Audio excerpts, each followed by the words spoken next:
सूक्ष्म जीव हमारे मित्र कैसे हैं, यह हम पढ़ रहे हैं। पिछली वीडियो में हमने सूक्ष्म जीवों से होने वाले फ़ायदे क्या क्या हैं पढ़ा, उसको रिवाइज करते हैं। दही एवं ब्रेड का बनना, सबसे पहले ये हमने पढ़ा। सूक्ष्म जीवों की सहायता से बहुत से खाद्य पदार्थ बनते हैं, जैसे दही, पनीर, अचार, रवा सूजी, इडली, भटूरे, इडली, डोसा, ये सब पदार्थ हमने पढ़ा सूक्ष्म जीवों के उपयोग से बनते हैं। इसके अलावा भी अन्य पदार्थ हैं जो बनते हैं सूक्ष्म जीवों के उपयोग से, जैसे ब्रेड, पेस्ट्री, केक। ये पदार्थ हमने पढ़े हैं। ये सूक्ष्म जीवों की सहायता से फिर से रिवाइज करते हैं।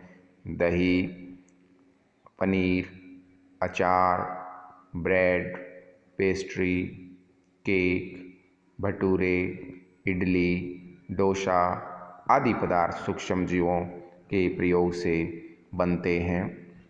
उससे आगे हमने पढ़ा सूक्ष्म जीवों का वाणिज्यिक उपयोग। इनसे अल्कोहल, शराब, एसिटिक एसिड का ज़्यादा बड़े स्तर पर ऊपर उत्पादन होता है। उसके अलावा हमने जाना कि सूक्ष्म जीवों के से प्रतिजैविक दवाइयाँ भी बनाई जाती हैं। सूक्ष्म जीवों के उपयोग से प्रतिजैविक या एंटीबायोटिक दवाइयाँ बनाई जाती हैं, और ये सब हमने कल पढ़ा। आज हम इसका अगला उपयोग सूक्ष्म जीवों से होने वाले उपयोग में पढ़ेंगे। मिट्टी की उर्वरता में बढ़ोतरी। सूक्ष्म जीवों के कारण कुछ जीवाणु और नीले हरे शैवाल, ब्लू ग्रीन एल्गा इंग्लिश में बोलते हैं, ये वायुमंडलीय नाइट्रोजन, वायुमंडल में जो नाइट्रोजन होती है उसको पौधे सीधे ग्रहण नहीं कर सकते, लेकिन ये जो जीवाणु और नीले हरे शैवाल हैं, ये वायुमंडलीय नाइट्रोजन को नाइट्रेट आदि में बदल देते हैं, नाइट्रेट आदि पदार्थों में बदल देते हैं, जिसे पौधे जड़ों के माध्यम से आसानी से ग्रहण कर सकते हैं। तो इन्हें नाइट्रोजन स्थिरीकारक भी कहते हैं। जैविक नाइट्रोजन स्थिरीकारक भी कहते हैं किसे? जीवाणु और नीले हरे शैवाल। और जीवाणु में भी हम पढ़ेंगे। ज़्यादातर जो फलीदार यानी दलहन, दालों वाले, तिल वाले, दलहन और तिलहन की फसलें जो हैं, उनकी ग्रंथिकाओं में, जड़ों में कुछ ग्रंथियां पाई जाती हैं, गांठें सी पाई जाती हैं, जिनमें राइजोबियम जीवाणु पाया जाता है, जो वायुमंडल की नाइट्रोजन का स्थिरीकरण करता है, अर्थात नाइट्रोजन को नाइट्रेट आदि में बदलता है, जिसे पौधे आसानी से ग्रहण कर सकते हैं। यहाँ चित्र दिया है नीले हरे शैवाल का। नीला हरा शैवाल काई जैसा पदार्थ होता है। ये साइनोबैक्टीरिया, नाइट्रोजन स्थिरीकारक साइनोबैक्टीरिया एक नीले हरे शैवाल का चित्र हमें दिया हुआ है, जो वायुमंडल की नाइट्रोजन का स्थिरीकरण करते हैं। इसके अलावा एक चित्र और देखते हैं हम। यहाँ जो चित्र दिखाई दे रहा है, ये एक फलीदार पौधे की जड़ है, और उस जड़ों में पाए जाने वाली गांठें दिखाई दे रही हैं। गांठों के अंदर ही राइजोबियम नाम का जीवाणु पाया जाता है।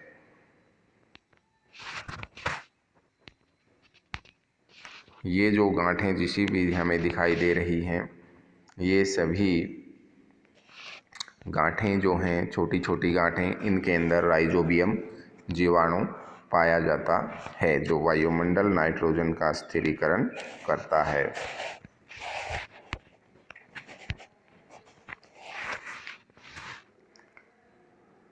अब है पर्यावरण का शुद्धिकरण कैसे करने में सहायक हैं। अगला उपयोग सूक्ष्म जीवों का पर्यावरण को शुद्ध कैसे करते हैं। यदि हमने देखा है गड्ढे में घरों या बगीचों से जो पत्तियां हैं, फल सब्जियों के छिलके हैं, गाय भैंस आदि का गोबर आदि पदार्थ हैं, सड़े गले पत्ते हैं, उनको अगर एक गड्ढे में डालते हैं तो कुछ समय के बाद उन गट्टों का जो सड़ा गला पदार्थ डाला था वो सड़ गल जाता है और खाद का रूप ले लेता है, जो हमारे खेतों के लिए बहुत उपयोगी है, फसलों के लिए। कैसे बदला ये हमारा जो कचरा था वो, क्योंकि कचरा दुर्गंध युक्त था, छिलके पत्ते, उसको हमने खाद में बदल दिया जो कि उपयोगी पदार्थ बन गया। यह सूक्ष्म जीवों की वजह से ही हुआ, क्योंकि इस गड्ढे में सूक्ष्म जीव पनप गए और उन सूक्ष्म जीवों ने उस कचरे का विघटन कहें, अपघटन कहें या सरल पदार्थों में उसको बदल दिया, जिसे हम उपयोग कर सकते हैं और अब वह पदार्थ दुर्गंध युक्त भी नहीं है। यहाँ एक क्रियाकलाप दिया हुआ है, 2 गमले हैं ए और बी। ए गमले में पौधे का कचरा भरा है और बी में पॉलीथीन की थैली, कांच की खाली बोतल, प्लास्टिक, यह सब भरा है। और 3-4 सप्ताह के बाद हमने उसको देखा है, लगभग 21 से 28 दिन के बाद जब हमने देखा तो गमला ए जो है उसमें जो पौधों का जो अवशिष्ट यानी जो कचरा था उसका अपघटन हो गया और वह खाद का रूप ले गया। लेकिन और यह जो खाद बनी है, इस खाद में पोषक तत्व होते हैं, इस खाद में पोषक तत्व होते हैं जिन्हें पौधों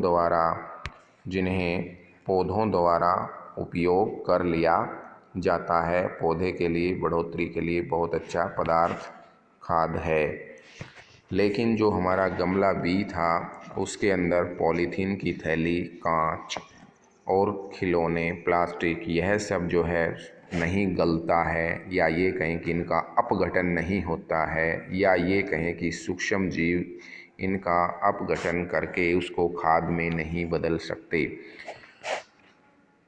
हमने कैसे ये पर्यावरण का शुद्धिकरण करते हैं सूक्ष्म जीव, हमने मृत जीव देखे हैं जब वो सड़ते हैं, या सड़े हुए पौधे देखे हैं तो उनमें से दुर्गंध बहुत आती है। लेकिन हम देखते हैं कि कुछ समय बाद वे जीव मिट्टी में मिल जाते हैं, उनका शरीर और या जो भी कचरा है, मृत जैविक अपशिष्ट जो भी है, उसका यह कचरे में बदलने का कार्य जो था, जो हानिकारक और दुर्गंध युक्त पदार्थ हो गए थे, सूक्ष्म जीवों ने उनको ऐसे पदार्थों में बदल दिया, निम्नीकरण कर दिया। अपघटन, निम्नीकरण, विघटन, डिकम्पोज, या सड़ा गला करके उसका खाद के रूप में बदल दिया, जो कि वनस्पति पेड़ पौधों के लिए उपयोगी हो गई और पर्यावरण का शुद्धिकरण हो जाता है। इस प्रकार से अभी तक हमने सूक्ष्म जीवों के उपयोग पढ़ लिए हैं। हमने इसके उपयोग में मुख्य उपयोग दही एवं ब्रेड जैसे पदार्थ सभी हमने बताए। दही, paneer, idli, bhature, dosa, cake, pastry, bread आदि बनाने में इसका प्रयोग होता है। नंबर 2, सूक्ष्म जीवों का वाणिज्यिक उपयोग होता है, जैसे अल्कोहल, शराब, एसिटिक एसिड का ज़्यादा स्तर पर उत्पादन करना। तीसरा उसका उपयोग है, सूक्ष्म जीवों से एंटीबायोटिक या प्रतिजैविक दवाइयाँ बनती हैं। चौथा उपयोग हमने पढ़ा आज, मिट्टी की उर्वरता में बढ़ोतरी होती है। और पांचवा का उपयोग जो है पर्यावरण का शुद्धिकरण होता है। अगली वीडियो में हम सूक्ष्म जीवों से आने वाली हानियों के बारे में पढ़ेंगे।